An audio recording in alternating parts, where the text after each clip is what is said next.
nous sommes au taquet en matière de prélèvements obligatoires, de tous les prélèvements obligatoires. Sauf, à la limite, si on veut vraiment aller chercher de l'argent, il faut aller voir sur la TVA ou sur la CSG. Mais bon, là, ça pose beaucoup de problèmes, y compris pour les plus fragiles de nos concitoyens. Donc le sujet, c'est comment on trouve de l'argent sur la dépense publique, sur les dépenses sociales. Et là, il y a énormément de choses à faire sur les dépenses sociales. Allez, un exemple concret.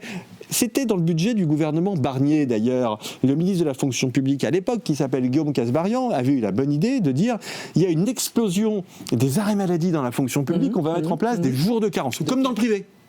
Pareil. Les fameux 3 jours. Les fameux 3 jours. Voilà. Courage Fillon, le nouveau gouvernement a jeté ça à la poubelle. Mais ça, c'était une mesure qui permettait de faire des milliards d'euros d'économies. Ça n'affecte pas l'activité économique. C'est une mesure de justice parce que ça ne touchait que les petits arrêts maladie, pas les gens qui ont des maladies chroniques. Bien évidemment, on n'est pas des sauvages en France. Voilà. Donc ça, c'est très bien. Réforme de l'assurance chômage que voulait faire Gabriel Attal.